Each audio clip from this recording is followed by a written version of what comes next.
Chers frères et sœurs, paix et bien dans le nom de notre Seigneur Jésus-Christ, en ce jour où l'Église fête Sainte Marthe, Marie et Lazare, une seule chose je nous propose aujourd'hui pour notre méditation. Agécode Agis, fais bien ce que tu fais. Dans l'évangile, Saint Luc nous dit, Jésus entra dans un village, une femme appelée Marthe le reçut dans sa maison. Il avait une sœur nommée Marie, qui, se tenant assise aux pieds du Seigneur, écoutait sa parole.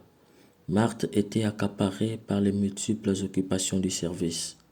Elle intervint et dit, « Seigneur, cela ne te fait rien, ma sœur me laisse seule à faire le service. Dis-lui donc de m'aider. » Le Seigneur lui répondit, « Marthe, Marthe, tu t'inquiètes, tu t'agites pour bien des choses. Une seule est nécessaire.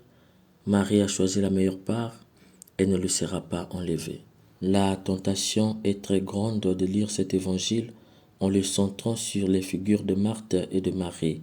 Ainsi, arriver à une déduction telle que l'action s'oppose à la contemplation.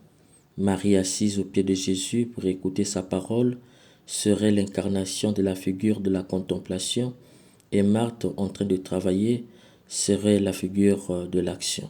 Jésus en disant « Marie a choisi la meilleure part, elle ne lui sera pas enlevée », serait en train de privilégier la contemplation sur l'action. Ainsi donc, arriver à une conclusion telle que l'action doit tirer sa source dans la contemplation. Mes chers frères et sœurs, croyons-nous vraiment que Jésus ait eu l'intention de privilégier la contemplation sur toute action? Pensons-nous vraiment que Jésus ait privilégié l'écoute de la parole sur le service et la charité?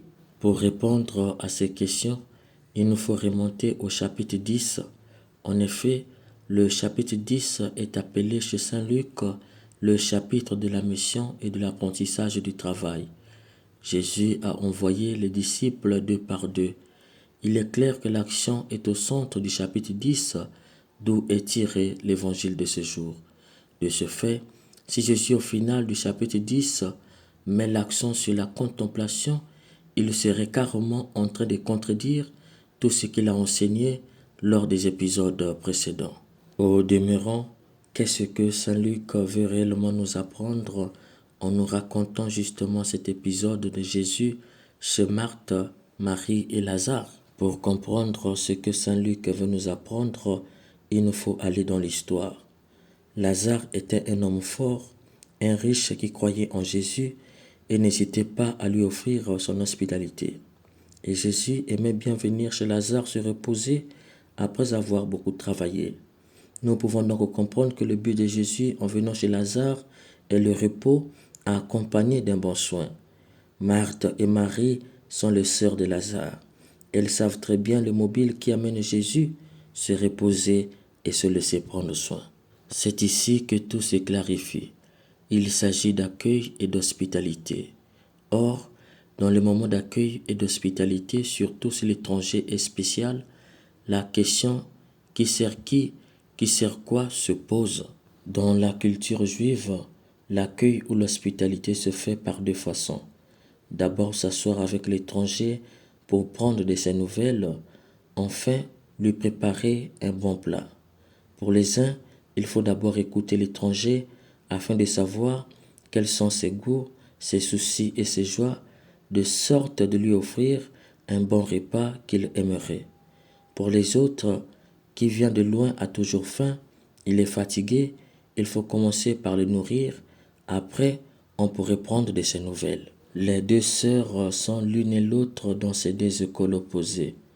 Marie est de l'école de prendre les nouvelles d'abord, savoir les soucis, les peines et les joies, afin de préparer un bon plat pour témoigner un vrai accueil, car il se peut que l'invité ou l'étranger n'ait pas faim.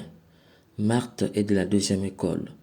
Préparer d'abord un bon plat, puis venir prendre les nouvelles, car un ventre affamé et fatigué n'a pas besoin de parler, mais de manger, surtout que la plupart du temps en Palestine, on voyageait à pied. C'est ici que cela devient intéressant.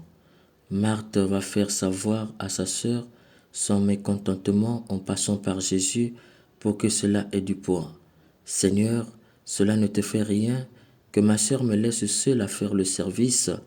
Dis-lui donc de m'aider. Cette demande cache l'impérialisme de Marthe. Du coup, elle tombe dans l'activisme. Elle ne fait plus le service de façon désintéressée, mais de façon calculatoire. Pour elle, le meilleur accueil est celui qu'elle veut offrir à Jésus, lui donner un bon plat. Sa sœur Marie doit faire comme elle, ne pas fatiguer l'étranger avec les questions, mais lui donner d'abord à manger et à boire. Si c'était aujourd'hui, on dira un bon plat chaud accompagné d'une bonne bière bien tapée. Une fois rassasié, enfin, on pourra lui demander quelles sont les nouvelles. Ce qui est intéressant est l'attitude de Jésus. Il est neutre et ne condamne aucune façon d'accueillir. Cependant, la question de Marthe lui pousse à dire « Marthe, Marthe, tu t'inquiètes, tu t'agites pour bien des choses. Une seule est nécessaire. Marie a choisi la meilleure part. Elle ne lui sera pas enlevée. » Remarquons bien dans la construction de ces fragments, Saint Luc n'a pas écrit une phrase longue et complexe, mais plutôt des phrases simples.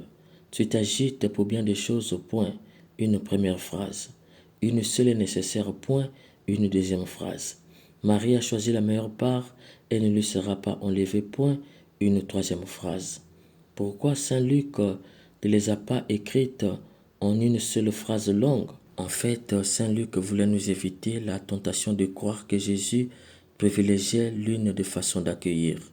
Tu t'agites pour bien des choses. Cette phrase se comprend par la suivante. Une seule est nécessaire. Cela veut dire quoi? Dans les deux façons d'accueillir un étranger, l'on ne doit pas s'agiter. Il faut choisir une seule option.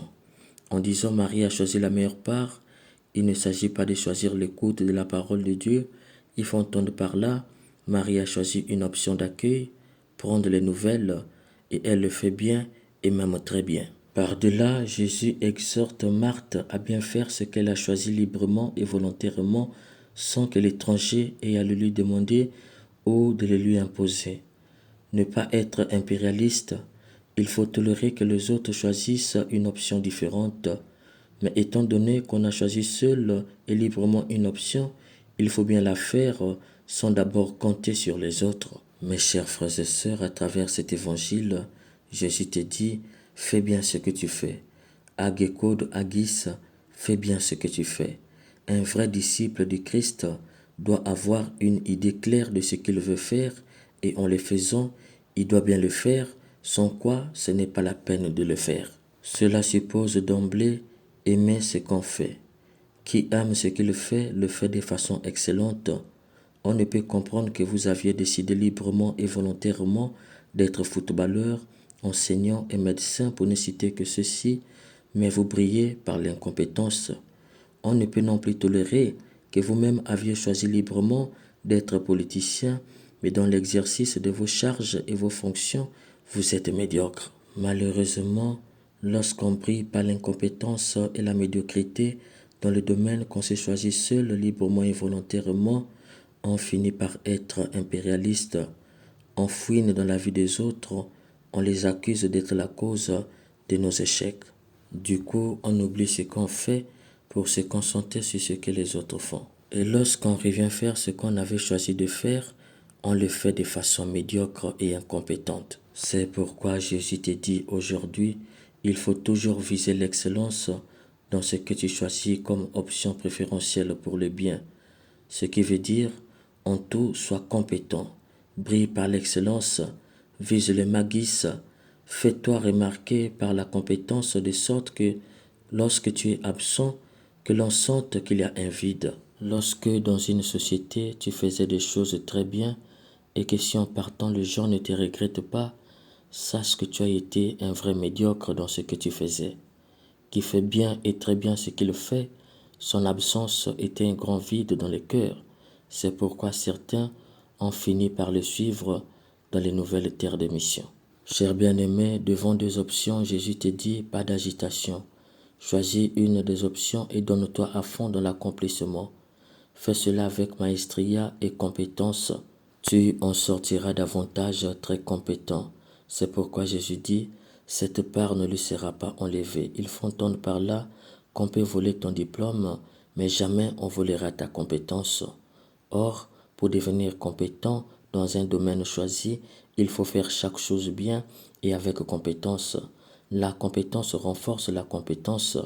Qui fait avec compétence devient non seulement compétent, mais expert. C'est pourquoi il ne s'agit plus de faire le bien, mais de bien faire le bien.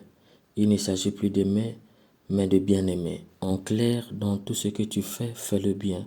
Même s'il s'agit d'un petit boulot, comme on dit, fais le bien. Marque cela de ton empreinte d'enfant de Dieu, disciple de Jésus-Christ.